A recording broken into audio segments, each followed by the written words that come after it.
Kadapa situation is a different situation because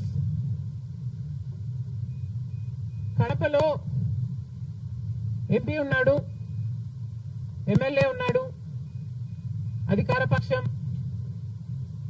అక్కడున్న ప్రజలు భయభ్రాంతులు గురై బ్రతుకుతున్న ప్రజలు. ప్రభుత్వానికి వ్యతిరేకంగా అంటే యువజన శ్రామిక రైతు పార్టీకి వ్యతిరేకంగా పనిచేస్తే,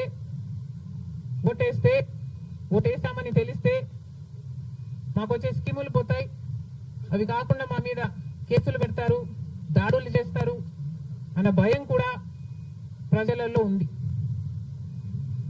ఓటుకి 3,500 రూపాయల నుంచి ఇవ్వడం జరిగింది. విచ్చలవిడిగా డబ్బులు ఖర్చు పెట్టారు, డబ్బులు పని చేయకపోతే బెదిరించారు, లేకపోతే కేసులు పెడతామని, స్కీములు తీసేస్తామని, ఇలాంటి ఎన్నో ప్రలోభాలకు కడప ప్రజలు గురయ్యారు. ఇవన్నీ కూడా పనిచేశాయి. నేను కడపలో గెలవకపోవడానికి కారణం టైం అనే నేను అనుకుంటున్నాను. బికాస్ నేను కడపలో తిరిగింది కేవలం 14 రోజులు మాత్రమే. 14 రోజులు క్యాంపెయిన్ చేశాము, మిగతా టైం స్టేట్ వైడ్ క్యాంపెయిన్ చేశాము.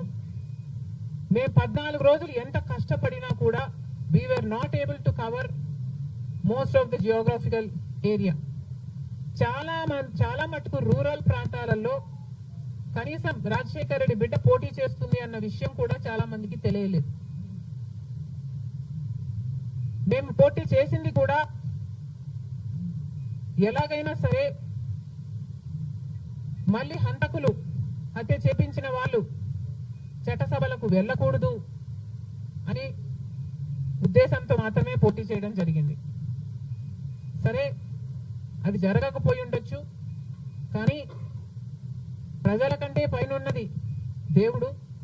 ఐఎమ్ వెరీ ష్యూర్ వాళ్ళ పాపం పండుతుంది, పండే రోజు కోసం దేవుడు కూడా ఎదురు చూస్తుంది. For more videos subscribe to BCN channel.